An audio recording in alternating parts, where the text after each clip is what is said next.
आने वाला महीना रमजान का, उस रमजान के महीने को इबादतों का महीना बनाइए। उस रमजान के महीने में बातें कम करने की आदत डालिए। रमजान का रोजा हर मुसलमान मर्द औरत आकिल बालिग सब पर फर्ज है। कोई बहाना नहीं चलेगा। अल्लाह की खातिर कम से कम 30 दिन 29 दिन का जो महीना होता है, सारे दिन रोजों से इबादत कर दें। ये रोजा जन्नत भी ले जाएगा, ये रोजा सेहत और तंदुरुस्ती भी अता करेगा, ये रोजा आपके नफ्स को कंट्रोल में रखेगा, ये रोजा आपकी नफसानी ख्वाहिशात को तोड़ देगा, ये रोजा आपको अंदर से प्योरीफाई कर देगा, ये रोजा अंदर से तमाम गिलाजत और बीमारी को दूर कर देगा। जापान का गोल्ड मेडलिस्ट, उसने कहा दुनिया की सारी कौमों में पेट का कैंसर ज्यादा हो रहा है, क्योंकि पेट में आदमी सिर्फ खाना जानता है, भूखा नहीं रहना जानता है। सुबह उठा, चाय डाला, बिस्किट डाला, भुजिया डाला, बाहर गया, बाहर कुछ डाला, जबकि 3 वक्त का खाना, 1 वक्त का खाना काफी था। लेकिन बंदा एक दिन में 10 बार खाना खा रहा है। लीवर कमजोर हो रहा है, आंत कमजोर हो रही है, इंटेस्टाइन कमजोर हो रहा है, गुर्दा मसाना कमजोर हो रहा है। इस तरह से अंदर का सारा सिस्टम कमजोर होने की वजह से आदमी को गैस की बीमारी हो रही है। मर्द से ज्यादा औरतों को गैस की बीमारी होती है, क्योंकि वह वक्त पे खाना नहीं खाती हैं, वक्त पे जो खाना चाहिए वो नहीं खाती हैं, ज्यादा भूखी रहती हैं, रूठना ज्यादा उसको है, ज्यादा अपने शौहर से नाराज होना है, 2-3 दिन तक खाना नहीं खाना है, और फिर जब खाना खाना है तो खूब दबा के गर्दन तक खा लेना है। यानी कोई सिस्टम नहीं है। ज्यादा खाने से पेट खराब हो रहा है, ज्यादा खाने से गैस की बीमारी हो रही है।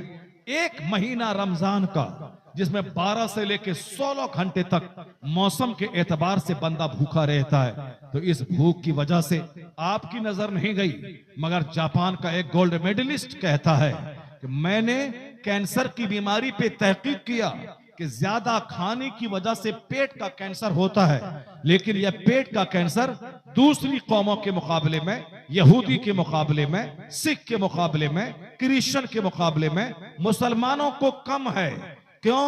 मुसलमान 12 महीने में 1 महीना रमजान का 12 से लेकर 16 घंटे तक ये भूखा प्यासा रहते हैं। ना इसमें पानी की एक बूंद डालते हैं, ना दाना, एक दाना पेट में डालते हैं। 16 घंटे तक पेट में भूख की वजह से अंदर में कैंसर का कीड़ा अगर हो गया हो, वह मर जाता है।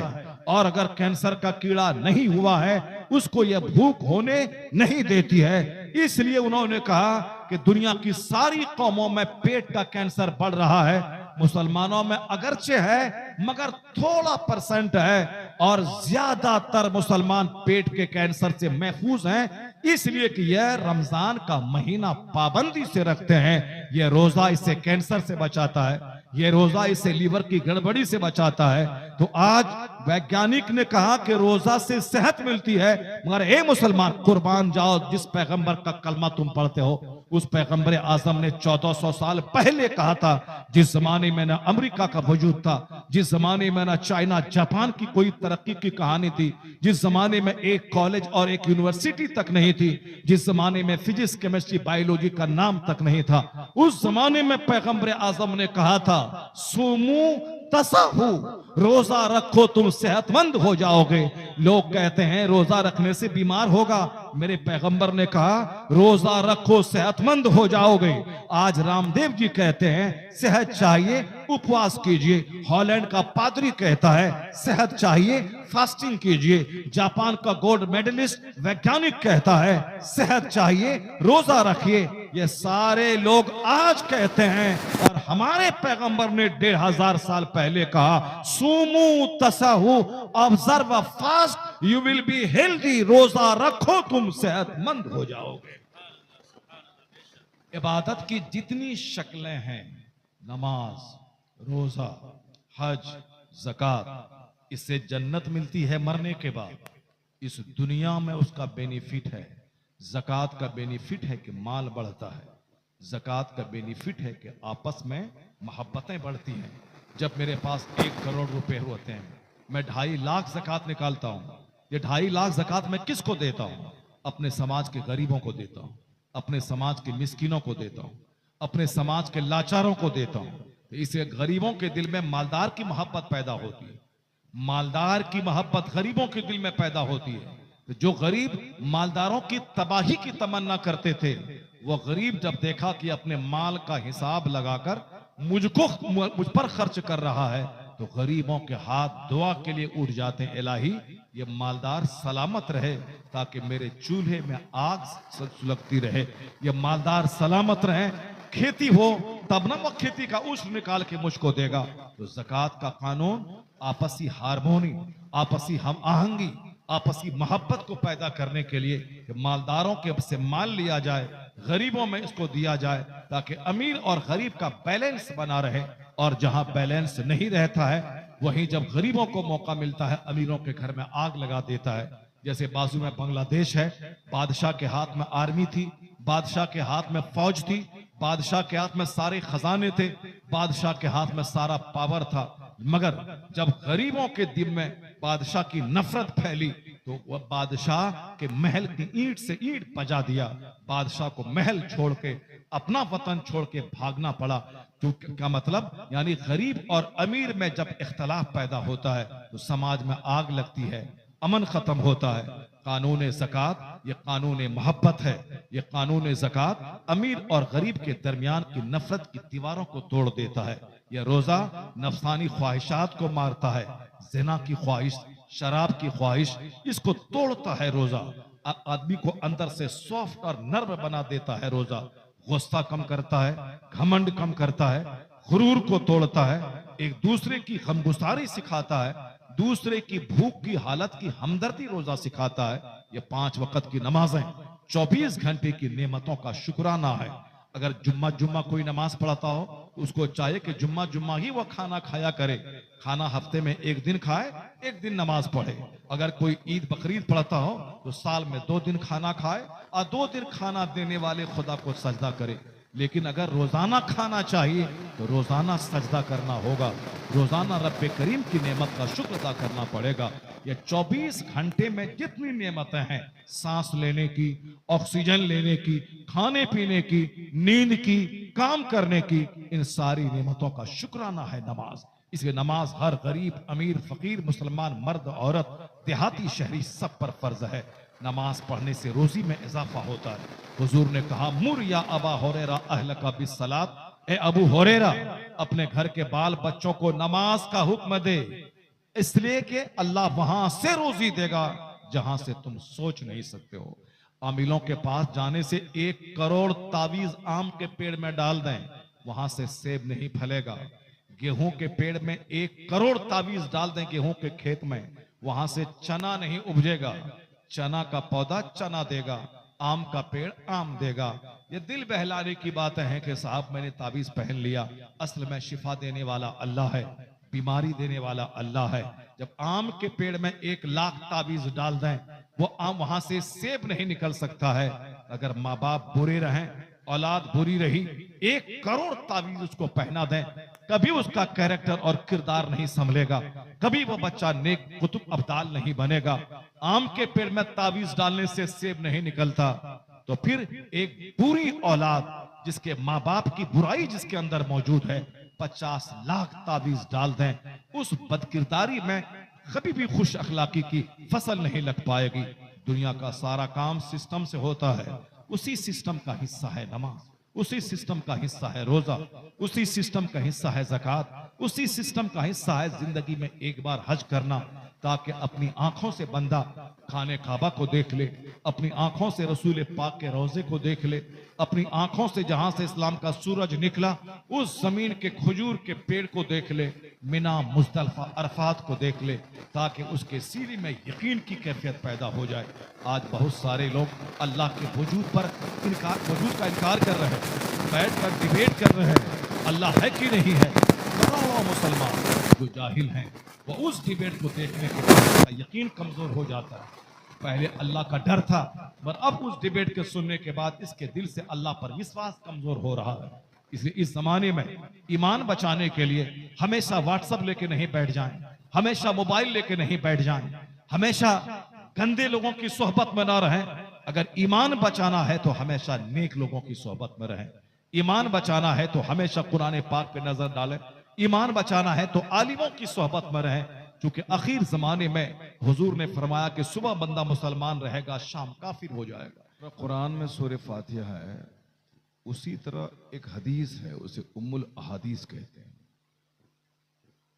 इस हदीस पाक में सारी बातें जमा हैं, लाखों की एक बात इसमें है। इस हदीस पाक को हर मुसलमान के घर में दीवार में लिख के रखना चाहिए, या कम से कम हर मुसलमान को दिमाग में रखना चाहिए हमेशा। और जब भी बातचीत चले आपस में तो इस हदीस पाक का चर्चा होना चाहिए। गंदी बातें बोलना, उससे दिमाग खराब होता है, सीना गंदा होता है, वो बंदा सिर्फ खा पी के मर जाएगा, मगर कोई अपना असर छोड़ के दुनिया से नहीं जा पाएगा। जैसे आजकल अक्सर लोग मर गए, कोई उसका चर्चा नहीं करता है। चर्चा क्यों करेगा?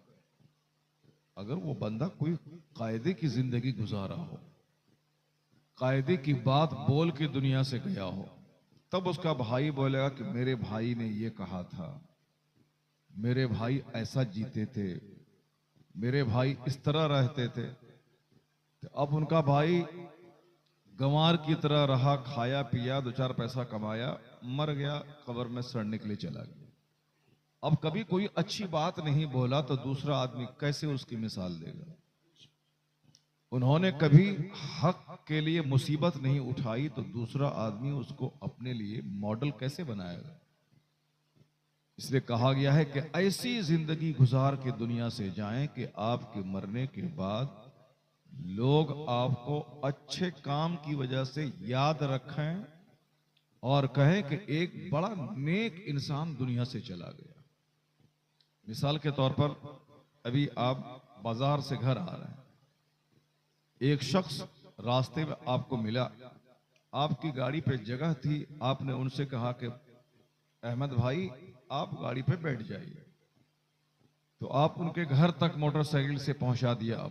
आपका कुछ नहीं लगा, क्योंकि आपको गांव आना ही था, जगह खाली थी, मगर आपने उसको बैठा लिया। जब आपके मरने की खबर उस बंदे को पहुंचेगी कि अहमद भाई फला साहब मर गया, जो मुझको एक दिन गाड़ी पे बिठा के घर तक छोड़ा था, वो हाथ उठा के अल्लाह से दुआ करेगा कि ए अल्लाह, बड़ा अच्छा आदमी था जिसने मुझको अपनी सवारी पे बिठा के मेरे घर तक पहुंचा दिया था, या अल्लाह तू इसे माफ फरमा दे। वो उसका समधी नहीं था, वो उसका बेटा या बाप नहीं था, बल्कि सिर्फ इसने उनको अपने से लाभ पहुंचाया था, एक फायदा पहुंचाया था। जो शख्स अपने से दूसरों को फायदा पहुंचाए उसे ये आदमी कहते हैं। खैरुन नास मय्यनफउन नास, the best among you is one who is profitable for others. तुम में सबसे अच्छा आदमी वो है जो अपने से दूसरों को फायदा पहुंचाता हो। इस बात को हमेशा याद रखिए कि ये जो जलसा जिसमें आप बैठे हुए हैं, ये हंसने हंसाने की महफिल नहीं है, ये नाचने की महफिल नहीं है। ये महफिल 1 घंटे की हो, मगर ये जन्नती महफिल है। इस महफिल में इंसान 1000 है, मगर 1,00,000 अल्लाह के फरिश्ते जमीन पे उतर जाते हैं। तो रोजाना तो आदमी हंसता ही रहता है, खिलखिलाता रहता है। ये जो जन्नती महफिल है, इसमें भी आके बंदा हंसेगा, कॉमेडी करेगा, उससे बड़ा नादान, उससे बड़ा जाहिल, उससे बड़ा बेवकूफ कोई नहीं है। ये महफिल है रोने की महफिल, अपने गुनाहों को मिटाने की महफिल है, कुरान और अहादीस सुनने की महफिल है।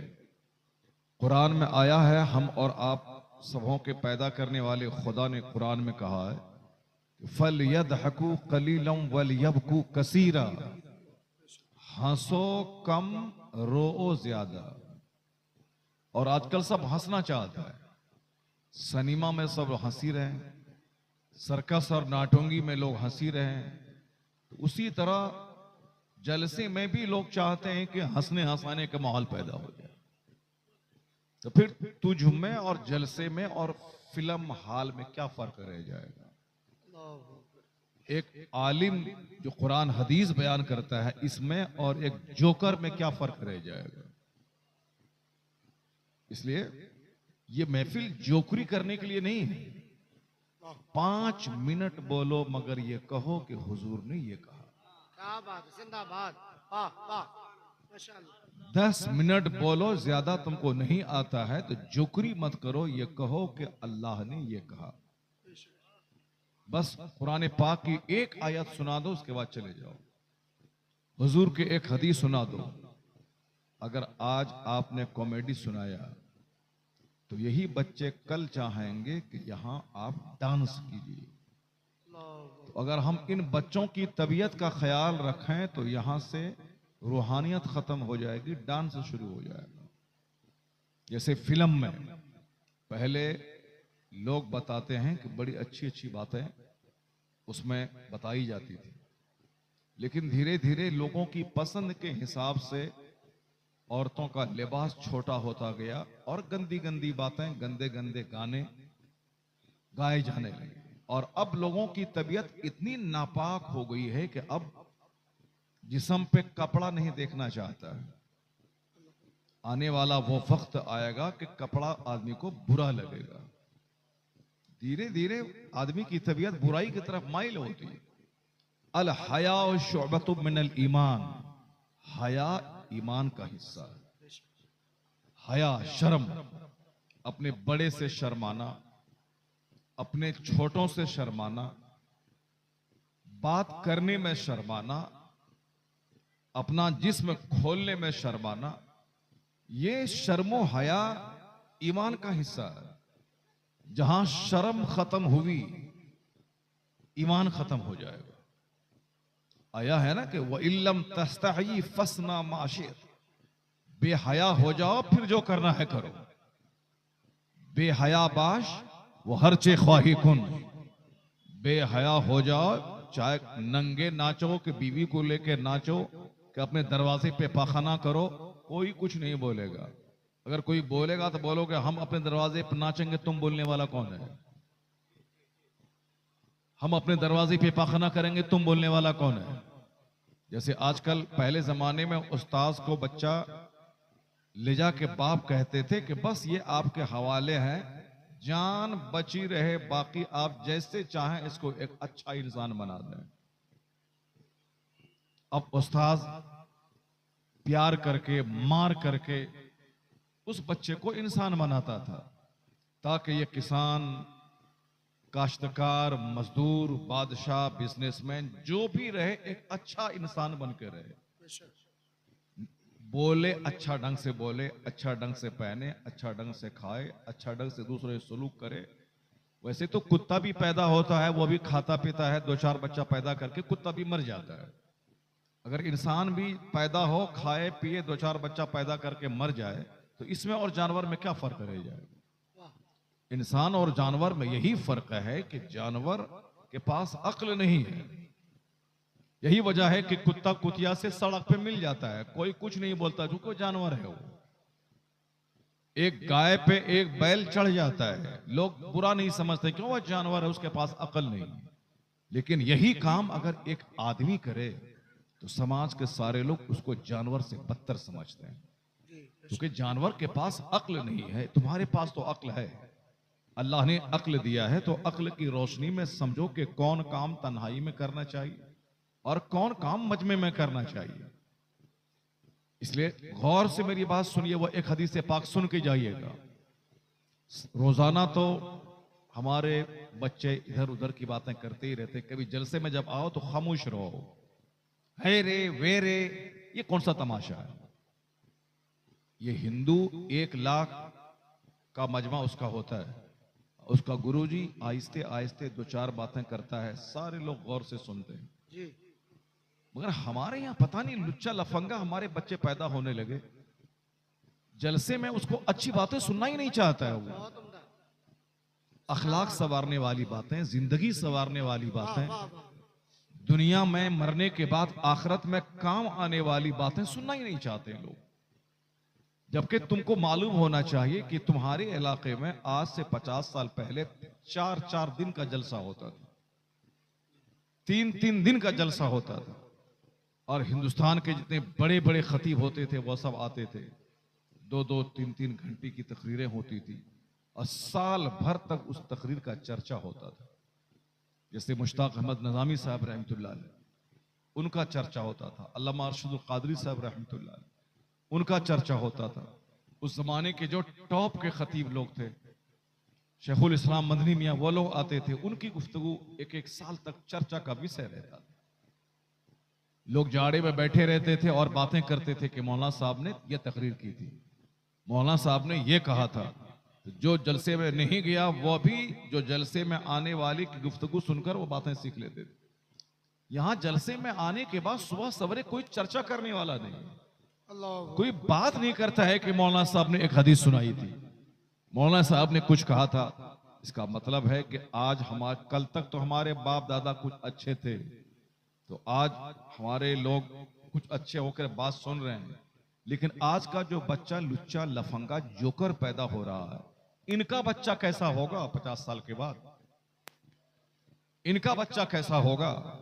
आज तो बच्चों में थोड़ी सी हया है, माँ बाप का ख्याल लोग रखते हैं, लेकिन आने वाले वक्त में बच्चा जब बेहया हो जाएगा तो उनका बच्चा महा बेहया हो जाएगा। चूंकि ये कानून है, जैसी जमीन वैसी फसल, जैसा दरख्त वैसा फल, जैसी मां वैसा बच्चा, जैसा बाप वैसी औलाद। इसलिए खा पी के मर मत जाओ, अच्छी औलाद छोड़ के दुनिया से जाओ, ताकि मेरा बच्चा, चूंकि बच्चा बाप की यादगार होता है, बच्चे को देख के लोग पहचानते हैं कि इनके माँ बाप कैसे थे। जैसे दरख्त फलों से पहचाना जाता है, उसी तरह औलाद की वजह से माँ बाप पहचाने जाते हैं। माँ बाप की शनाख्त औलाद से होती है, औलाद को देख के पता लगाया जाता है कि माँ बाप कैसे होंगे। एक कहानी बहुत गौर से सुने। एक बुजुर्ग थे जो किसी समाज में रहते थे, मुसीबत उठाते थे मगर बाल बच्चों को इस्लामी तकाजे के मुताबिक जिंदा रखते थे। वो कहते थे कि खाना पीना सारे लोग खाते हैं मगर हया, शर्म, अदब, अखलाक, डिसिप्लिन ये बहुत बड़ी चीज है। उनके पास जवान 4 बेटियां थी।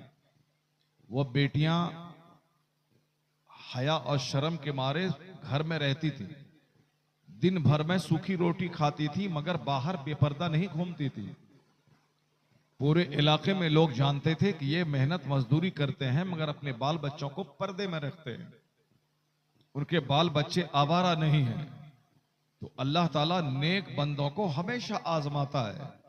जो बुरे लोग हैं उसको क्यों आजमाएगा? नेक लोगों को हमेशा अल्लाह आजमाता है। देखें, या खुशहाली में तो अल्लाह अल्लाह किया है, लेकिन मुसीबत में इनका क्या रोल रहता है। जो अल्लाह वाले होते हैं वो खुशहाली में भी अल्लाह का जिक्र करते हैं, और जब रिस्क की तंगी होती है तो भी अल्लाह का जिक्र करते हैं। मुसीबत आती है तो सब्र करते हैं, और अगर अल्लाह ताला खुशहाली दे तो वो अल्लाह का शुक्र अदा करते हैं। यही क्वालिटी एक मुसलमान की है। वो काफिर हैं जिनको पैसा मिला तो खूब भगवान किया, पूजा किया, पैसा नहीं मिला तो भगवान को उठा के नदी में फेंक दिया। ये दूसरे लोग होते हैं। मगर मुसलमान को जब अल्लाह ताला नेमतें देता है तो ये शुक्र अदा करता है कि मालिक, इसमें हमारी कोई मेहनत का दखल नहीं है, मैं तो सिर्फ एक तदबीर किया हूं, बाकी जो नेमतें दी हैं तू अपने फजल से अता फरमाया। तो अब जब बंदा शुक्र अदा करता है कि अल्लाह ने मुझको दिया है, तो अल्लाह ताला उस नेमत में और इजाफा करता है। जब बंदा ये बोलता है कि अल्लाह का शुक्र है मुझको तंदुरुस्ती मिली, अल्लाह का शुक्र है मुझको औलाद मिली, अल्लाह का शुक्र है मुझको एक छोटा सा अच्छा सा घर मिला, अल्लाह का शुक्र है कि मेरी बीवी अच्छी मिली, अल्लाह का शुक्र है कि मेरे बच्चे बाअदब मिले। अगर पॉजिटिव बंदा बोलता है, शुक्र अदा करता है, अगरचे बीवी उसकी अच्छी नहीं हो मगर अल्लाह तबारक व तआला उसकी बीवी में अच्छी आदतें अता कर देता है। और अगर औलाद की नेमत का शुक्राना अदा करे बंदा तो अल्लाह ताला उसको और मजीद नेक औलाद अता कर देता है। अगर नेमत बढ़ाना हो, दौलत में इजाफा करना हो, तंदुरुस्ती हासिल करनी हो, तो जबान पे नकारात्मक जुमले नहीं, हमेशा पॉजिटिव जुमले इस्तेमाल क्या करें। बात, अल्लाह का शुक्र है, अल्लाह का शुक्र है, अल्लाह का शुक्र है। बाल बच्चों को देखें तो कहें या अल्लाह तेरा करोड़ों एहसान कि तूने औलाद दी, मेरी आंखें ठंडी हो रही है। बीवी दे तो बीवी को देखने के बाद उसे गाली गलौज मत करें, चुड़ैल और भूतनी नहीं कहें कि अल्लाह का शुक्र है कि मैं बीवी वाला हूं। बहुत सारे लोग हैं जिनके पास जिनकी शादी नहीं हुई है, शादी के लिए तड़प रहे हैं मगर उसको कोई अच्छी औरत नहीं मिल रही है, मगर मुझको बीवी अल्लाह ने दिया है। अगर जल्दी से आपकी बेटी की शादी हो जाए तो आप अल्लाह का शुक्र अदा करें कि या अल्लाह तेरा करोड़ों एहसान, 40-40 साल की लड़कियां बैठी हुई हैं मगर तूने हमारी बेटी को 18 साल में रिश्ता अता फरमाया, मेरी बेटी की शादी हो गई। हमेशा पॉजिटिव सोचा करें, निगेटिव कभी नहीं सोचा करें। निगेटिव सोचने से नेमतें छिनती हैं। शिकायत की जबान इस्तेमाल करने से जो नेमत है वो नेमत भी खत्म हो जाती है। बच्चा नाकारा है, बीवी नाकारा है, पड़ोसी नाकारा है, रिश्तेदार बुरे हैं, जो हमेशा बुरा बुरा बुरा कहता रहता है, उसकी सारी जिंदगी मुसीबतों में घिरी रहती है, उनके दिमागी तौर पर कभी सुकून नहीं मिलेगा। अगरचे बाल बच्चे उतने अच्छे ना रहे मगर आप कहें कि अल्लाह का शुक्र है कि मुझको अच्छी औलाद अल्लाह ने दी है, अल्लाह का शुक्र है कि मेरे भाई बड़े अच्छे हैं, अल्लाह का शुक्र है कि मेरी बीवी बड़ी अच्छी है। आप अपनी जबान पे अच्छी बात को चढ़ा दें। घर से जब बाहर निकलें तो चाय पान की दुकान पे गीबत करने के लिए नहीं, बल्कि इस ख्याल से घर से बाहर निकलें कि 5 मुसलमान मुझसे मिलेगा, मैं 5 को अपनी तरफ से सलाम में पहल करूंगा, अल्लाह ताला मुझको 150 नेकियां अता फरमाएगा। जैसे एक बार आपने किसी को कहा अस्सलामु अलैकुम व रहमतुल्लाहि व बरकातुहू, 30 नेकी मिल गई। ना हाथ पांव मैला हुआ, ना उसमें पैसे लगे, ना उसमें ज्यादा मेहनत लगी, बस सिर्फ जबान हिलाया, अस्सलामु अलैकुम व रहमतुल्लाहि व बरकातुहू, 1 सेकंड लगा मगर नेकी कितनी मिली? 30 नेकी मिल गई। सुभान अल्लाह। अगर दिन में अगर आपने 100 मुसलमान से मुलाकात की, 100 मुसलमान को आपने सलाम किया, अब आप जोड़ लें कि 3000 नेकियां आपके नामे अमाल में लिखी चलेगी। और अगर इसी तरह 1 महीना तक आपने किया तो अब आप जोड़ लें कि 90,000 नेकियां आपके नामे अमाल में लिखी जा चुकी। कयामत के दिन एक एक नेकी के लिए बंदा तरसेगा। बीवी अपने शौहर को 1 नेकी नहीं देगी, माँ बाप अपने इकलौता बेटा को जहन्नम में जलता हुआ देखेंगे, 1 नेकी देकर बचा नहीं पाएंगे। माँ बाप जहन्नम की आग में जलेंगे मगर बेटा उसको बचा नहीं पाएगा। वो कयामत है जहां कोई किसी का पुरसाने हाल नहीं होगा और वो वक्त आकर के रहेगा। जैसे कोरोना काल में जब किसी बच्चे को कोरोना होता था तो माँ उसके पास नहीं जाती थी कि चूंकि कोरोना इसको हो जाएगा। बच्चे रूम में तड़पते थे, उसको खाना दूर से पहुंचा दिया जाता था, लेकिन उनके करीब माँ बाप नहीं जाते थे कि मुझको भी वो कोरोना का कीड़ा लग जाएगा। लोग हाथ धोते थे, लोगों की बात नहीं सुनते थे कि इनके मुंह से कीड़ा मेरे मुंह में घुस जाएगा। क्वारंटाइन में लोग चले गए, अपने घर में आइसोलेट हो गए, जबान किसी से ना मिले, आंख किसी से ना मिले, सब अलग थलग रहते थे। तो यही मंजर कयामत के दिन होगा, कोई किसी का पुरसाने हाल नहीं होगा।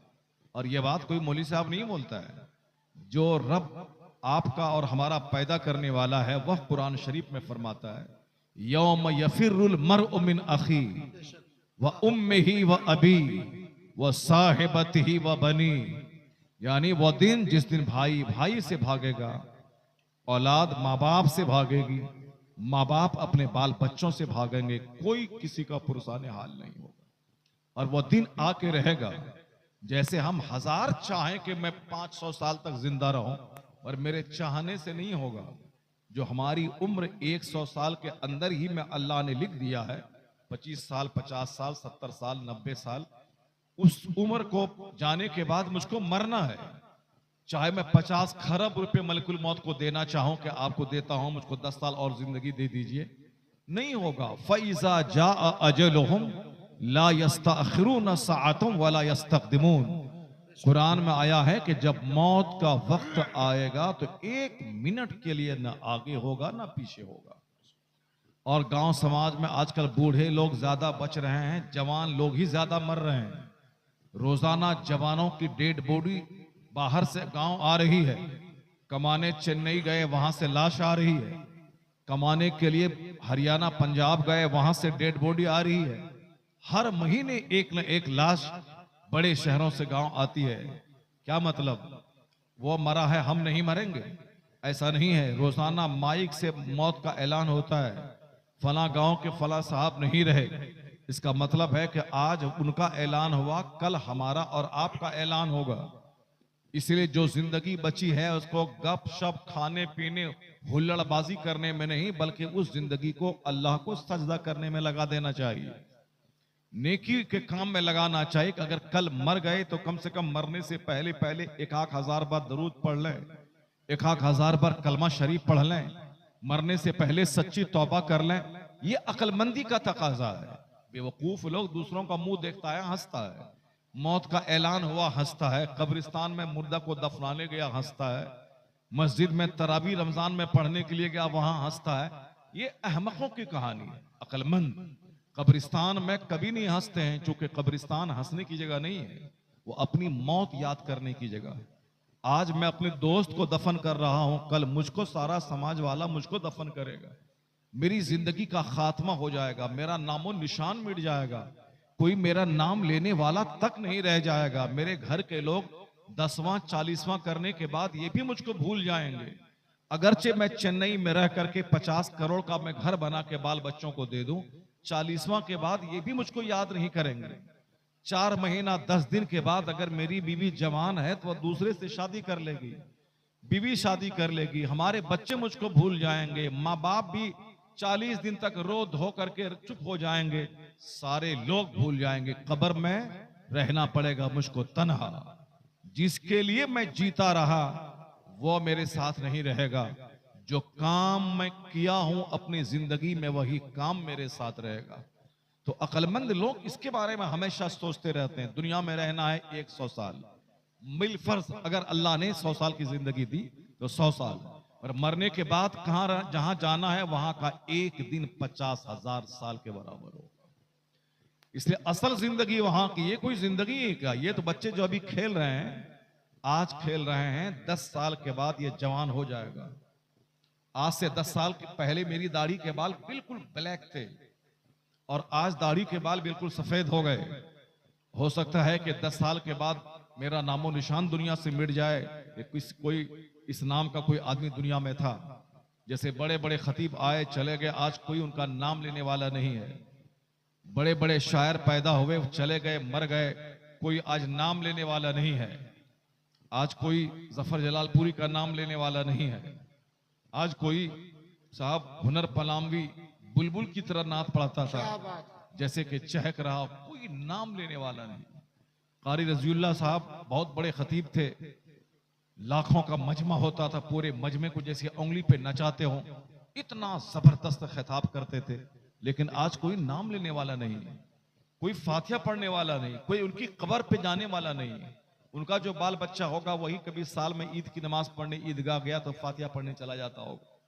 मगर लाखों के मजमे में जो अपना हुनर दिखाते थे और लोग कहते थे वाह क्या कारी साहब ने खिताब किया है, इनको कभी भी तौफीक नहीं मिलती है कि 3 बार कुलौला अद शरीफ पढ़ के उनकी रूह को सवाब पहुंचा दे।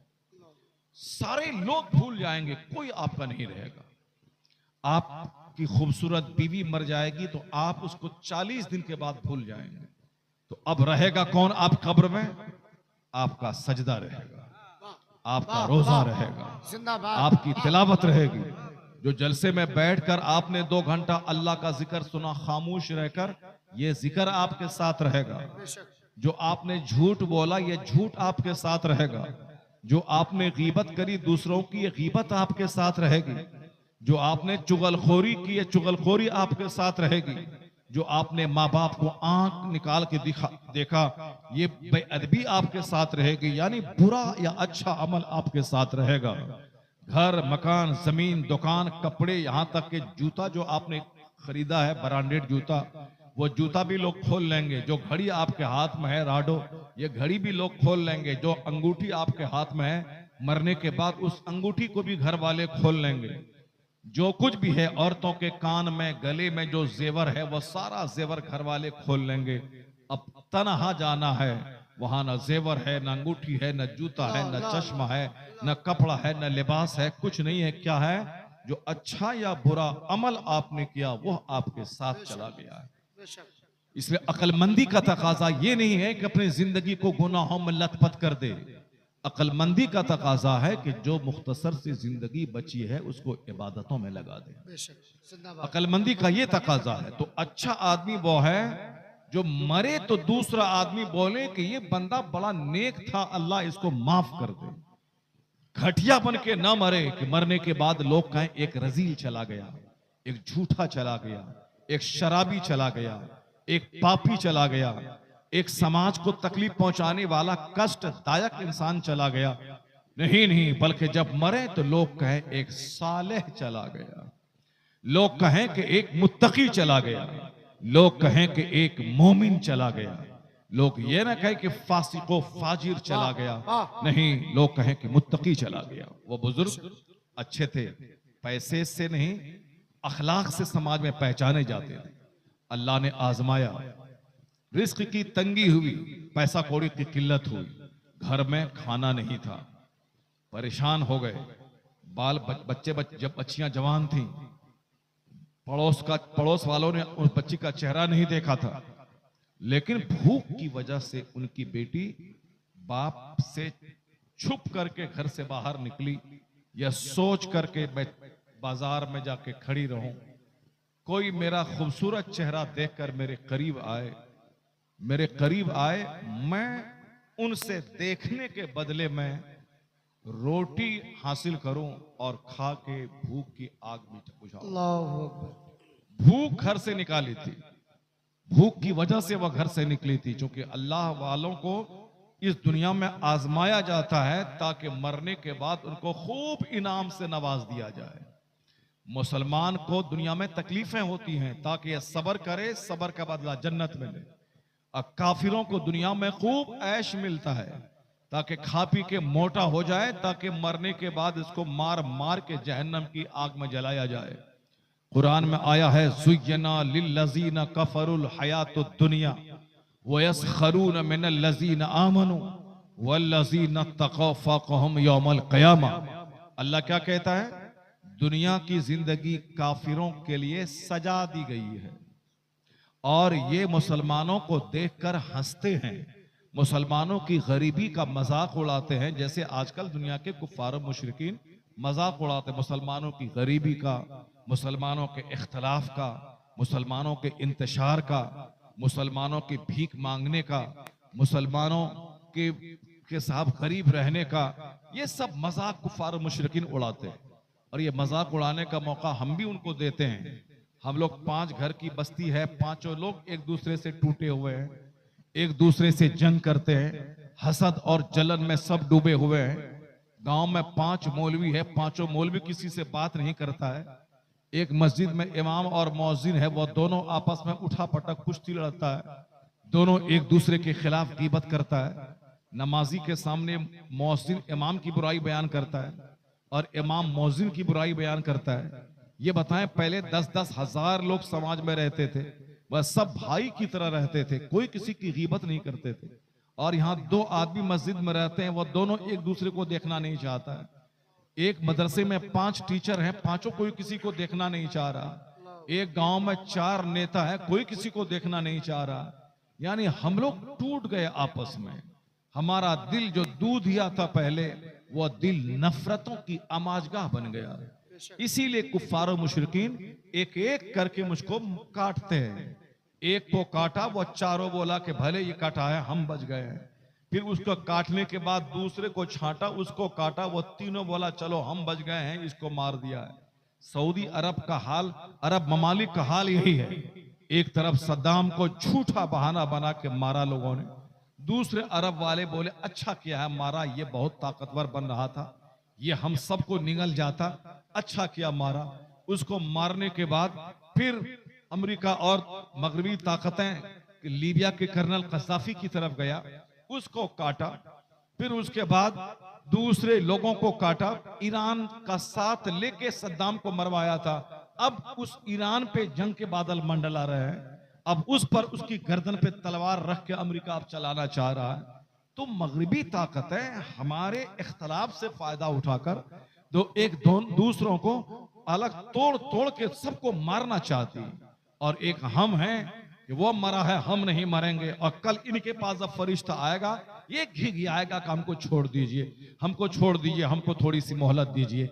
नहीं, आपस में शीशा पिलाई हुई दीवार बन जाओ, इत्तेहाद का नमूना बन जाओ कि दुश्मन हमें छेद नहीं कर सके और हमारी ताकतों की वजह से वो हैबत में पड़ जाए, वो हमारी इत्तेहाद को पारा नहीं कर पाए। हमारी ताकत का राज है यूनिटी, हमारी ताकत का राज है ऑर्गेनाइजेशन, हमारी ताकत का राज है मोहब्बत।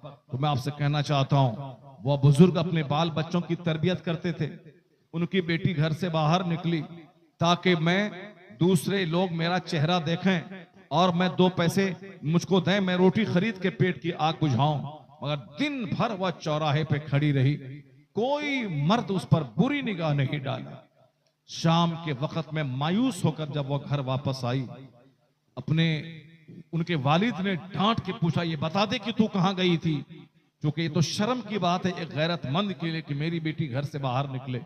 ये डांट के पूछते हैं कि बता दे कि तू कहां गई थी। वो बोली, अब्बा हुजूर मुझे माफ करें, मैं नहीं गई थी, मुझको भूख ने निकाला था, मैं भूख के हाथों निढाल होकर बाहर गई थी ताकि लोग मेरा चेहरा देखें, मेरे करीब आएं और 2 रोटी दें, मैं खा के अपनी भूख मिटा सकूं। कहा फिर क्या हुआ? वो बोली, अब्बा हुजूर शाम हो गई, मैं चौराहे पे खड़ी थी किनारे ताकि कोई नौजवान तो करीब आए, मगर शाम हो गई, कोई मेरे करीब नहीं आया, किसी ने मुझ पर बुरी निगाह नहीं डाली। बाप क्या कहता है, ऐ मेरी बेटी, कैसे कोई तुझ पर बुरी निगाह डालेगा जबकि मैं तेरा बाप आज तक किसी की बेटी पे बुरी निगाह नहीं डाला हूं। मैं तेरा बाप आज तक किसी की बेटी पे बुरी निगाह नहीं डाला हूं।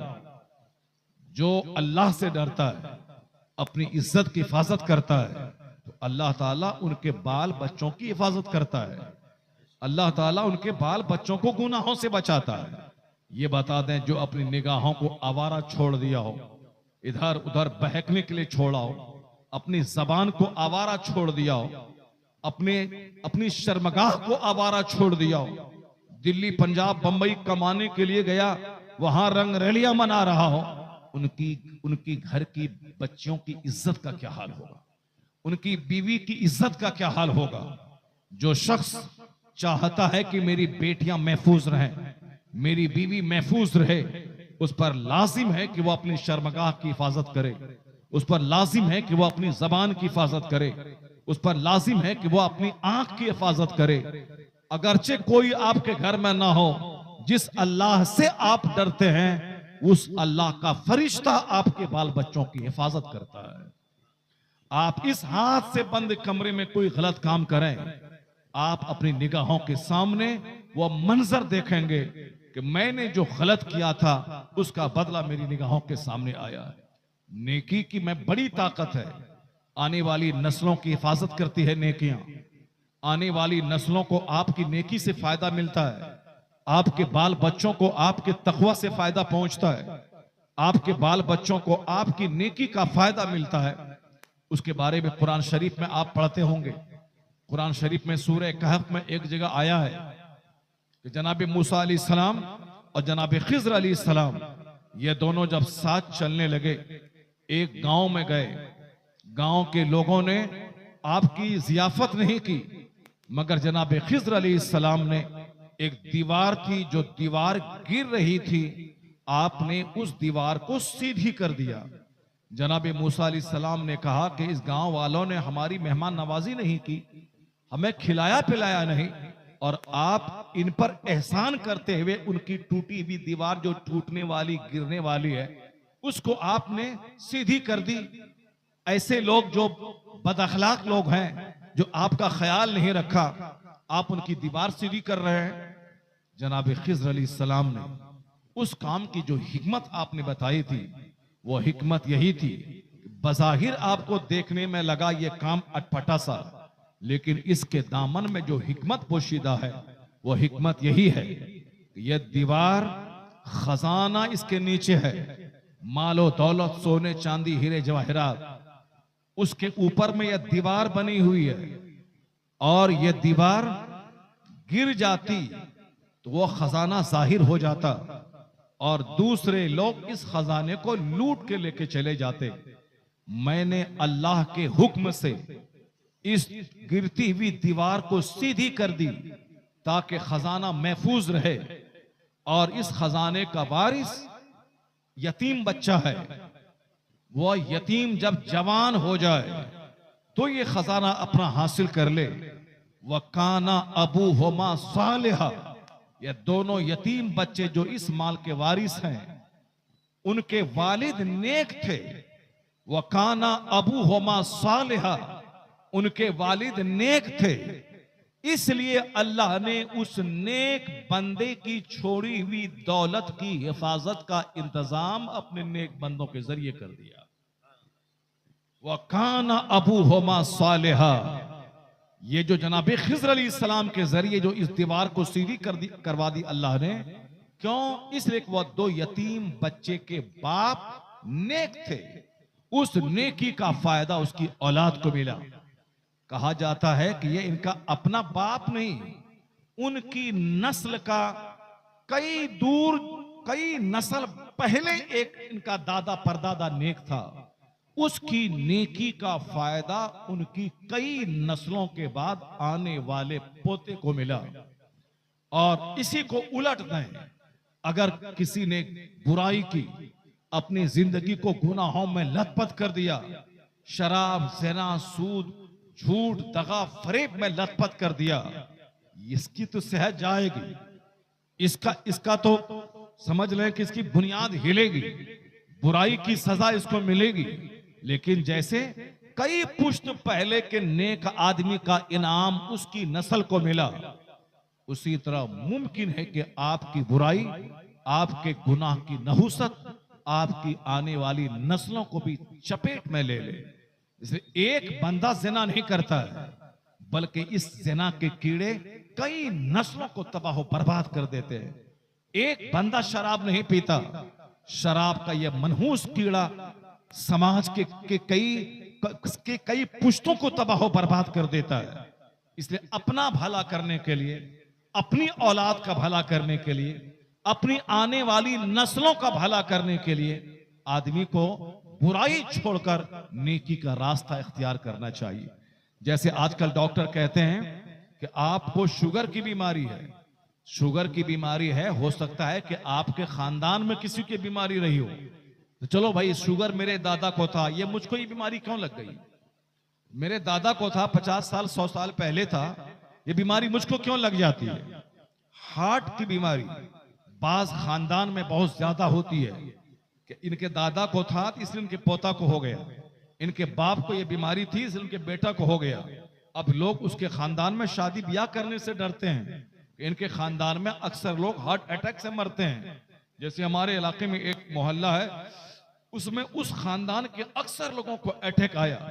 डॉक्टर कहते हैं कि अटैक आने की बहुत सारी वजूहात होती हैं, जैसे चाउमीन, बर्गर, ये जंक फूड, ये तेल मसाला वाला सामान खाने से ब्लॉकेज होता है, हार्ट अटैक होता है, या फिर बहुत ज्यादा गहरा सदमा आने से अटैक आता है, या अगर कोई सिगरेट, बीड़ी, तंबाकू, गुटखा खाने से ज्यादा अटैक आता है, शराब, ताड़ी, नशीली चीजें इस्तेमाल करने से अटैक आता है।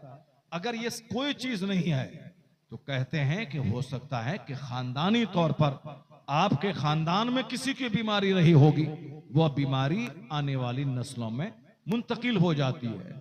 50 साल पहले दादा को बीमारी थी, पोता को लग गई। इसको साइंटिस्ट कहते हैं, डॉक्टर कहते हैं कि हेरिडिटरी यानी वंशानुक्रम, नस्ली तौर पर बीमारी मुंतकिल होती है।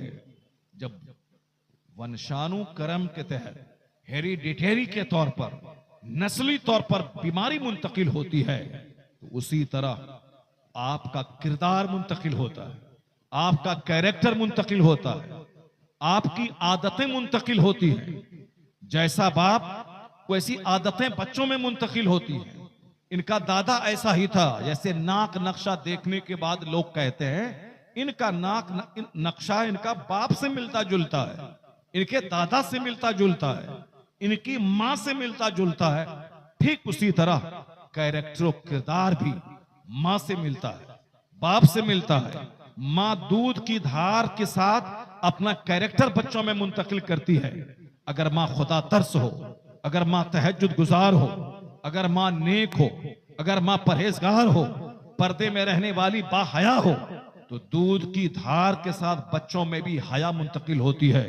जैसे आपने सुना होगा गरीब नवाज ने 90 लाख काफिरों को मुसलमान बनाया, तो उनकी मां के बारे में आया है कि उनकी मां रात इशा की नमाज पढ़ने के बाद 2-3 घंटे सो जाती थी और फिर रात के 12 बजे के बाद वह उठती थी, तहज्जुद की नमाज पढ़ती थी और तहज्जुद की नमाज पढ़ के फजर तक मुसल्ले पे रह करके अल्लाह अल्लाह करती थी। जब उनकी वालदा हामिला हुई, जनाब ख्वाजा गरीब नवाज अपनी मां के शिकम में जलवागर हुए, तो उनकी मां का बयान है कि मैं तहज्जुद की नमाज के लिए जब उठती थी तो मैं अपने पेट से कलमा पढ़ने की आवाज सुनती थी। मैं अपने पेट से कलमा पढ़ने की आवाज सुनती थी।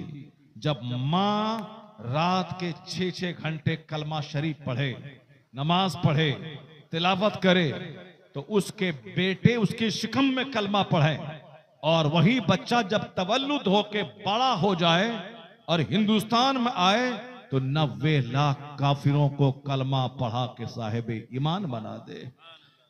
जैसी मां वैसा बच्चा, जैसा बाप वैसी औलाद। तो आप कोशिश करें कि हमारी बीमारी बच्चों में मुंतकिल ना हो, आप कोशिश करें कि मेरी बदअमली बच्चों में मुंतकिल ना हो। अगर गलती से आपके गुनाह हो गए, फौरी तौबा करके नेक बने और अल्लाह से भीख मांगे कि या अल्लाह तू मुझे माफ कर दे, मेरे बाल बच्चों को मेरे गुनाहों की नहुसत ना मिले। ए अल्लाह मैं तौबा करता हूं, मैं रोता हूं, तू मुझे माफ कर दे, मेरे बाल बच्चों को मेरे गुनाह की सजा ना मिले।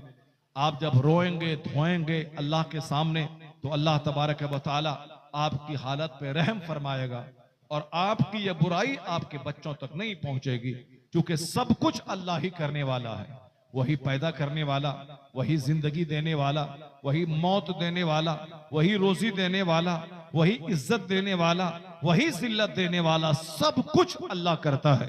कुलिल्लाहुम्मा मालिकल मुल्क तूतिल मुल्क मन तशा व तनज़िउल मुल्क मिम्मन तशा व तुइज़्ज़ु मन तशा व तुज़िल्लु मन तशा बियदिकल खैर इन्नका अला कुल्लि शैइन कदीर। आया है सारे बादशाहों का बादशाह वो खुदा है, जिसे चाहता है हुकूमत देता है, जिससे चाहता है छीन लेता है, जिसे चाहता है इज्जत देता है, जिसे चाहता है जलील करता है। सारा इख्तियार उसी अल्लाह के पास है। वह बंदों की सब कुछ चलने नहीं देता है। मैं चाहता हूं कि मेरे बच्चे 4 लड़के 4 लड़कियां हो जाएं, चारों बेटे आईएएस ऑफिसर हो जाएं, मगर मेरे चारों बेटे नाकारा हो जाते हैं। मैं चाहता हूं कि हमारे सारे बच्चे खूबसूरत हों, मगर हमारे सारे बच्चे माजूर और अपाहिज हो जाते हैं। मैं चाहता हूं कि मैं गांव का सबसे बड़ा मालदार बन जाऊं, मगर मैं गांव का सबसे बड़ा निकम्मा और गरीब बन जाता हूं। मैं चाहने से सब कुछ नहीं होता, बस सपना देखने से हांडी सोने की जमीन से नहीं निकलती है। सपना देखूं घर में बैठ करके मैं सबर कर रहा हूं, आसमान से हीरे जवाहरात की बारिश मेरे घर में हो जाएगी, मैं सबसे बड़ा मालदार हो जाऊंगा। ये मर जाएगा मगर ये हीरे की बारिश नहीं होगी। अगर कोई घर में बैठ कर सोचे कि हांडी सोने की निकल जाएगी, फिर मैं अपने गांव का सबसे बड़ा मालदार बन जाऊंगा, हांडी नहीं निकलेगी सोने की। सोच के ये मर जाएगा, बुढ़ा हो जाएगा, कब्र में सड़ जाएगा, मगर सोने की हांडी नहीं निकलने वाली है। क्योंकि सोचने से आम के पेड़ से आम नहीं फलता, सोचने से साफ नदी नाले से हीरे जवाहरात निकल कर घर नहीं आते। अगर हीरा जवाहरात निकालना हो मेहनत करनी पड़ती है, समंदर में गोता लगाना पड़ता है, लगातार जुस्तजू करनी पड़ती है, तब बरस के बाद वह समंदर से मोती निकालने में कामयाब हो जाता है। आम का पेड़ बंदा लगाता है, उसको जानवर और बकरी से बचाता है, उसकी हिफाजत करता है, उसको वक्त पे पानी और खाद डालता है, तब जाके 5 से लेके 10-15 साल के बाद तब वह दरख्त फल लाता है। तब अपने हाथ के लगाए हुए दरख्त का फल जब खाता है बंदा, एक अजीब सी लज्जत उसको महसूस होती है। वो अगर वह फल नहीं लगाता, अगर दरख्त नहीं लगाएगा, सोचेगा नहीं अल्लाह चाहेगा तो एक दरख्त खुद से लग जाएगा, खुद से आम फल करके मेरे घर में आ जाएगा, मर जाएगा। मगर ऐसा नहीं होगा। दुनिया का सारा काम एक सिस्टम के तहत होता है। जिस तरह दुनिया में कोई बहुत बड़ा मालदार बगैर मेहनत के नहीं बनता, उसी तरह मरने के बाद जन्नत सोचने से नहीं मिलती है, सिर्फ तमन्ना करने से नहीं। अल्लाह चाहेगा तो जन्नत दे देगा हमको, अल्लाह चाहेगा तो यहाँ आपको मुकेश अंबानी बना देगा, अल्लाह चाहेगा तो आपको हिंदुस्तान का सबसे बड़ा मालदार बना सकता है, अल्लाह चाहेगा तो आपका घर 1000 कमरे का अल्लाह बना सकता है, अल्लाह चाहेगा तो एक सोने की ईंट आपके घर में गिरा देगा, आप 50 कमरे का घर बना लेंगे। लेकिन ऐसा नहीं होता है। जो जैसी मेहनत करता है उसी हिसाब से अल्लाह उसको देता है। जो सुबह से लेकर शाम तक 18 घंटे पढ़ाई करेगा वो चपरासी नहीं बनेगा, बल्कि वो IAS ऑफिसर बनेगा। जो 1 घंटा भी नहीं पढ़ेगा वो टीचर तक नहीं बनेगा। जो सुबह से लेकर शाम तक खेत में, दुकान में काश्तकारी करेगा, दुकान में बैठकर बिजनेस करेगा, वो शाम के टाइम में 2-4-10 हजार रुपए अपने हाथ से गिनेगा। ऐसा नहीं होगा कि काम ना करे और पैसा चल के घर आ जाए। जो बरसात के जमाने में बारिश में भीग कर धान लगाएगा, वही अगहन के मौसम में धान काटेगा और साहब गुड़ और चूड़ा खाएगा और तरह तरह की चीजें बना बना करके खाएगा। तो बगैर मेहनत के कुछ नहीं होता। मेरी तरफ से मेहनत जाती है, अल्लाह की रहमत आती है, कामयाबी कदम चूमती है। यही है दुनिया में कामयाब रहने का। जब दुनिया में खेत गए बगैर धान चल के नहीं आता घर में, तो उसी तरह जन्नत नहीं मिलती मस्जिद गए बगैर, जन्नत नहीं मिलती रोजा रखे बगैर, जन्नत नहीं मिलती सजदा किए बगैर। अगर माल चाहिए तो दुकान जाना होगा, माल चाहिए तो खेत जाना होगा, माल चाहिए, नौकरी चाहिए तो 15 से लेके 18 घंटे, 16 घंटे, 14 घंटे, 12 घंटे मेहनत करनी पड़ेगी, तब नौकरी मिलेगी। बगैर मेहनत के नौकरी नहीं मिलती, बगैर मेहनत के धान नहीं उपजता, बगैर मेहनत के दुकान गए पैसा नहीं मिलता। उसी तरह गिरा बांध के रख लें कि सोचने से जन्नत नहीं मिलती। जन्नत के लिए मस्जिद जाना होगा, जन्नत के लिए रमजान के रोजे रखने पड़ेंगे, जन्नत के लिए अपने नफ्स पे कंट्रोल करना होगा, जन्नत जाने के लिए अपने नफ्स से जिहाद करना होगा, जन्नत जाने के लिए ख्वाहिशात पे कंट्रोल रखना होगा, जन्नत जाने के लिए इस दुनिया में जन्नत के बारे में सोचना होगा और जन्नत हासिल करने का जो तरीका मुस्तफा जाने रहमत ने बताया है उस तरीके पे अमल करना होगा। तो अगर कोई शख्स दुनिया में मेहनत करे, दुकान और खेत जाए, यहां कंगाल नहीं होगा, यहां खुशहाल रहेगा। और जो शख्स रात भर सोने के बाद फजर की नमाज पढ़ने के लिए 10 मिनट मस्जिद चला जाए, फिर फजर से जोहर तक 10 घंटे खेत में काम करने चला जाए, फिर 15 मिनट जोहर पढ़ने आ जाए, फिर जोहर से असर तक 3 घंटे काम करने चला जाए, फिर 15 मिनट का टाइम निकाल के असर पढ़ने आ जाए, फिर 2 घंटा टाइम निकाल के सौदा खरीदने बाजार चला जाए, फिर 10 मिनट के लिए मगरिब में आ जाए, फिर 2 घंटा अपने बाल बच्चों के बीच में बातचीत करने के लिए निकाल ले, उसके बाद फिर इशा के लिए 15 मिनट का टाइम निकाल ले, 8 घंटे सोने के लिए, 10 मिनट सजदा के लिए, 10 घंटे काम करने के लिए फजर से जोहर तक, 15 मिनट सजदा के लिए, 3 घंटा काम के लिए, 15 मिनट नमाज के लिए, 2 घंटा बाजार में सौदा खरीदने के लिए, 10 मिनट नमाज के लिए। जो 10 मिनट नमाज के लिए निकालेगा और 10 घंटे काम के लिए निकालेगा, वो इस दुनिया में भी खुशहाल हो जाएगा और सजदा करेगा तो मरने के बाद अल्लाह उसे जन्नतुल फिरदौस अता कर देगा। तो मुसलमानों को डबल मेहनत करनी पड़ेगी काफिरों के मुकाबले में। काफिरों को सिर्फ दुनिया चाहिए, इसीलिए वह दुनिया की मेहनतें करता है। मुसलमानों को दुनिया से ज्यादा आखिरत की जन्नत चाहिए। तो मुसलमानों को काफिरों के मुकाबले में डबल मेहनत करनी पड़ेगी। वो अगर 10 घंटे दुनिया कमाने के लिए मेहनत करता है, तो हमको 20 घंटे दुनिया और जन्नत दोनों के लिए मेहनत करनी पड़ेगी। लेकिन 20 घंटे मस्जिद में रहना जरूरी नहीं है, 10 घंटे मस्जिद में नहीं रहना। अल्लाह की रहमत है कि 10 घंटे सो, 10 मिनट फजर के लिए निकालो, तुम 24 घंटे में सिर्फ 1 घंटा मेरे सजदे के लिए तुम निकाल लो। अल्लाह कहता है कि 1 घंटा टाइम निकालो, मुझको सजदा करो, मैं तुम्हारे लिए 24 घंटे में बरकतें अता कर दूंगा। चूंकि रात में इशा के बाद फजर तक कोई नमाज फर्ज नहीं है, वो वक्त है सोने का। फजर से लेके जोहर तक कोई नमाज फर्ज नहीं है, वो वक्त है काम काज करने का। तो 8 घंटे सोएं, 15 मिनट सजदा। 8 घंटे खेत में काम करें, 15 मिनट सजदा। तो सिर्फ 15 मिनट निकालो, मैं तुम्हारे 15 घंटों में बरकतें और रहमतें उतार दूंगा। मगर बंदा 15 मिनट नहीं निकाल पाता है, वो 8 घंटे सोता है, मगर 10 मिनट मस्जिद जाने की उसको तौफीक नहीं मिलती है। वो 10 मिनट भी नहीं टाइम निकाल पाता है। 10 घंटे दुकान में काम करता, अगर अल्लाह चाहे हाथ में पोलियो मार दे, अल्लाह चाहे आंख की बीनाई छीन ले, अल्लाह चाहे उनके पांव को अपाहिज बना दे, तो कैसे वो घर से चल के दुकान जाएगा? कैसे ग्राहक को हाथ से सामान दिखाएगा? कैसे वो जबान से ग्राहक से बातें करेगा? कैसे वो आंख से ग्राहक को देखेगा? तो जो अल्लाह ने जबान दी, अल्लाह ने आंख दी, अल्लाह ने हाथ में ताकत दी, अल्लाह ने पांव में चलने की ताकत दी, उस नेमत का तो शुक्राना अदा करना चाहिए। शुक्राना यही है कि 10 घंटे दुकान में रहने के बाद अब वह 10 मिनट के लिए मस्जिद चला जाए, अपने रब्बे करीम को सजदा करे, मालिक तेरा एहसान कि तूने मुझे सेहत दी, तूने सूरज की रोशनी दी, तूने मुझे जिंदगी दी, मैं तेरी दी हुई जिंदगी से मैं अपने लिए रोजी तलाश कर रहा हूं। मैं दुकान में 10 घंटे से बैठा हूं, वह 10 मिनट सजदा करेगा, अल्लाह उसकी नेमत में और इजाफा फरमा देगा, अल्लाह उसकी नेमतों में और बरकतें अता फरमा देगा। सिर्फ हुल्लड़बाजी करने से कामयाबी नहीं मिलती, सिर्फ सपना देखने से कामयाबी नहीं मिलती, सिर्फ गली कूचे में घूमने से कामयाबी नहीं मिलती, सिर्फ चौक चौराहे पे बैठकर गीबत की महफिल सजाने से कामयाबी नहीं मिलती। अल्लाह ताला मुझे चाहता है कि तू दुनिया में भी खुशहाल रह, मरने के बाद भी खुशहाल रह, मरने के बाद तू जन्नत जा। ये तरीका अल्लाह ने सिखाया है। ये दुआ मांग मुझसे, रब्बना आतीना फिद दुनिया हसना वफिल आखिरति हसना वक़िना अज़ाबन्नार। ये दुआ अल्लाह ने सिखाया है, ये दुआ कुरान पाक में है। ए मेरे बंदे, तू अपने रब से ये दुआ मांग कि इलाही मुझको दुनिया में अच्छा रख, दुनिया में भलाई अता फरमा, मरने के बाद अच्छाई अता फरमा, मुझे जहन्नम की आग से बचा दे। तो आदमी को अकल और शऊर से काम लेना होगा कि दुनिया की कामयाबी बगैर मेहनत की नहीं मिलती, बैठे बैठे नहीं मिलती, उसी तरह आखिरत की कामयाबी भी सिर्फ सोचने से नहीं मिलती और बगैर मेहनत की नहीं मिलती, बैठे बैठे नहीं मिलती।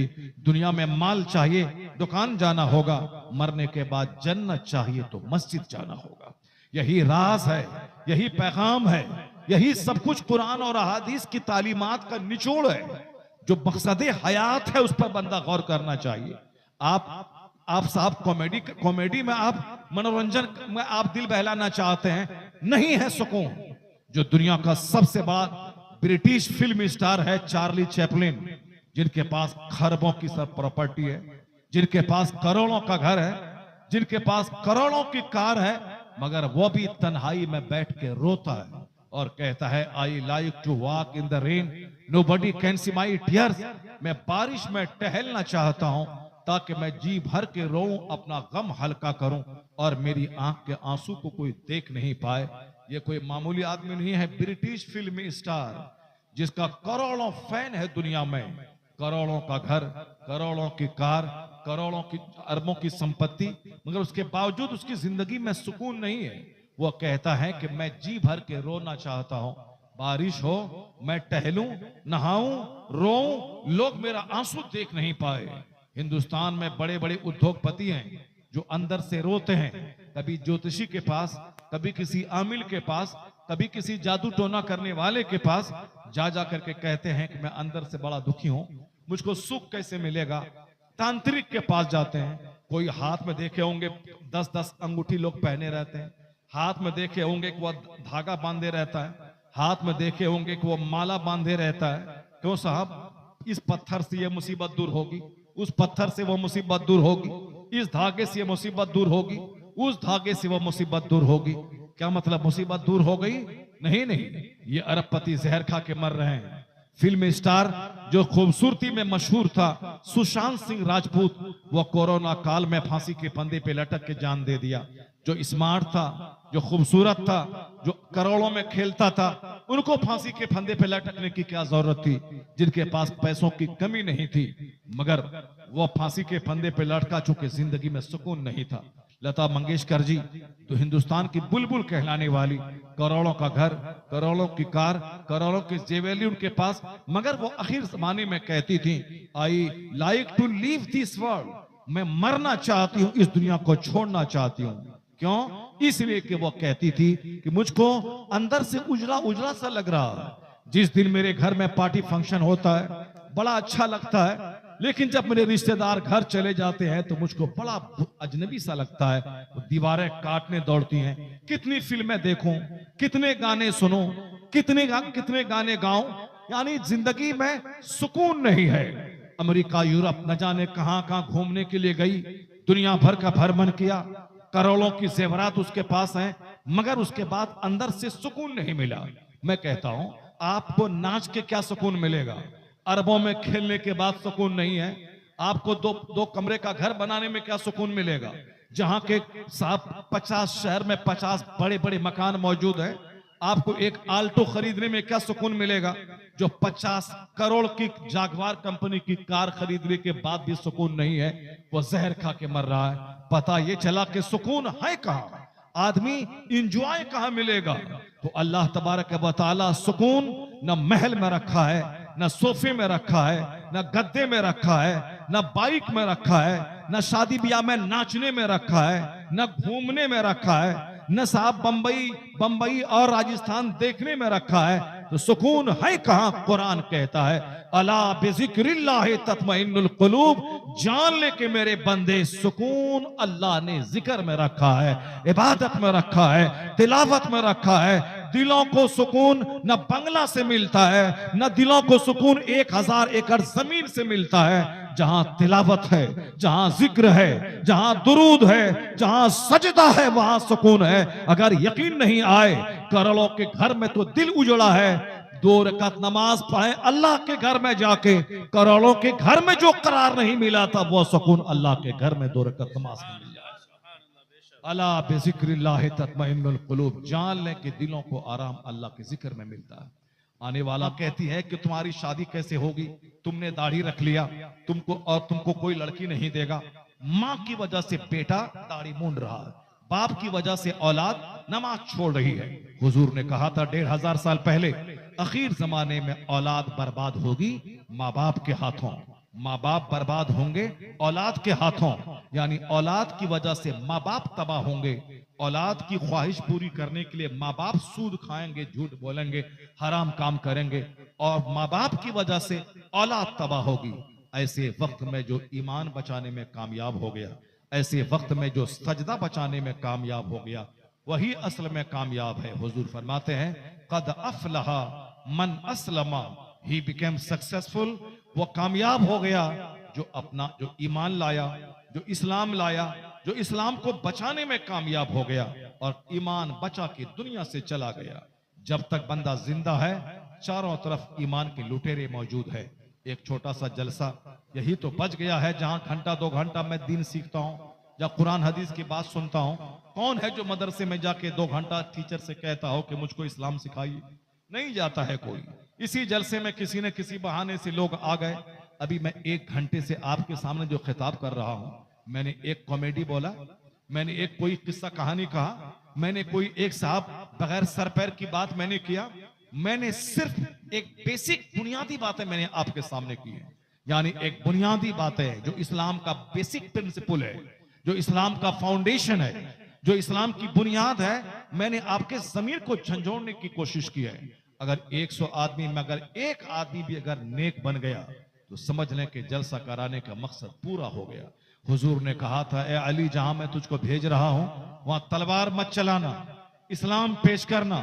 एक बंदा अगर हिदायत पा गया तो यह काम तेरे लिए अरब के सुर्ख ऊंट हासिल करने से बेहतर है।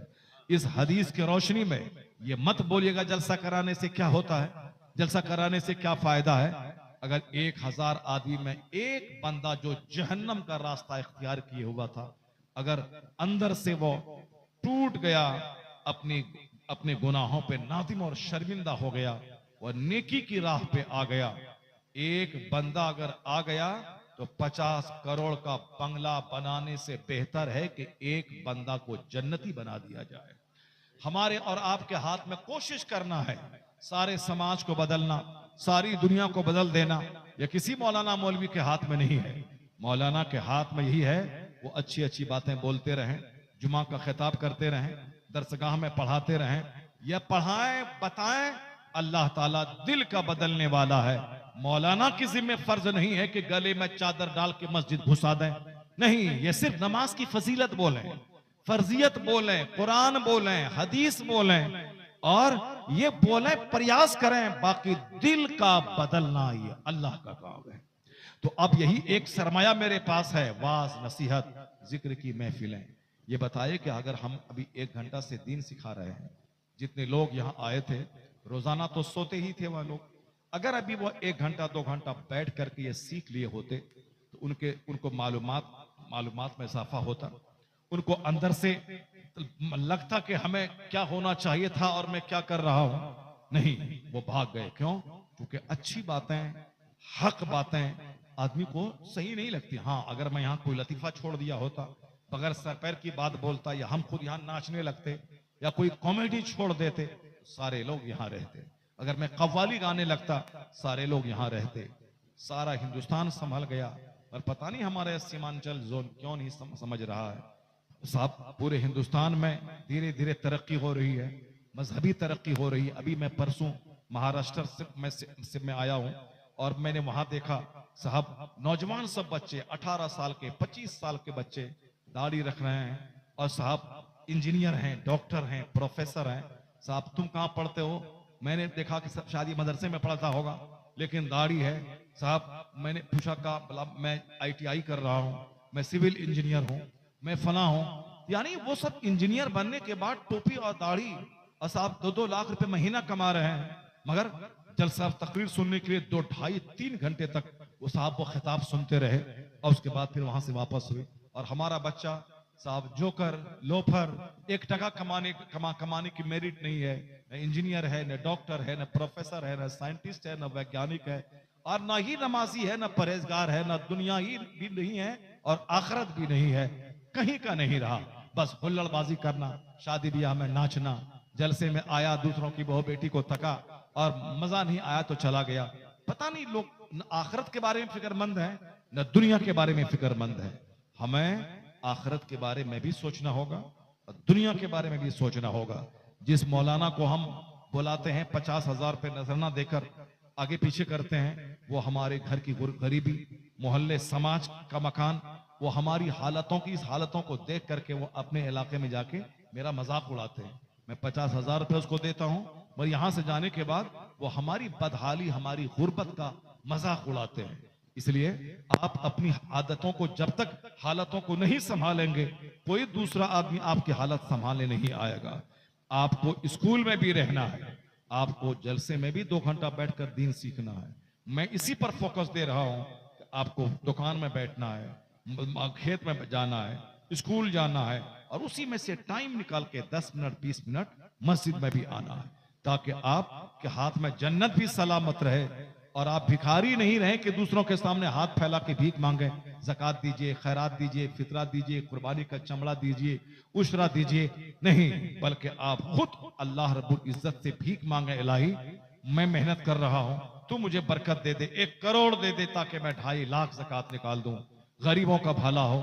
1 लाख मुझको दे दे ताकि मैं 2500 ज़कात निकाल के अपनी गरीब बहन को दे दूं। हाथ नहीं फैलाएं, बल्कि अल्लाह से कहें कि इतनी दौलत दे दे, मैं ज़कात निकालूं, मैं गरीबों में बांटूं, मैं हाथ नहीं फैलाऊं, मेरा हाथ ऊपर रहे। देने वाला हाथ ऊपर रहता है, लेने वाला हाथ नीचे रहता है, और ऊपर वाला हाथ नीचे वाले हाथ से बेहतर रहता है। तो जो आदमी मेहनत करेगा, अल्लाह तबारक व तआला उसकी मेहनतों का बेहतरीन फल उसको अता फरमाएगा। अल्लाह ताला हमको और आपको सबों को नेक बनने की तौफीक अता फरमाए, अपने घर में नेकी का माहौल पैदा करने की तौफीक अता फरमाए। अल्लाह ताला मेरी माँ बहन बेटियों को अच्छी सोच समझ अता फरमाए, मरने से पहले पहले अच्छी औलाद का एक ग्रुप समाज में छोड़कर इनको मरने की तौफीक अता फरमाए।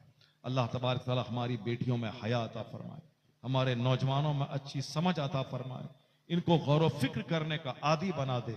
अल्लाह ताला हमारे इस जलसों को मीनिंगफुल, माना खेज बनाने की हम सबों को तौफीक अता फरमाए। आमीन। व आखिर दावाना अनिल हम्दुलिल्लाहि रब्बिल आलमीन।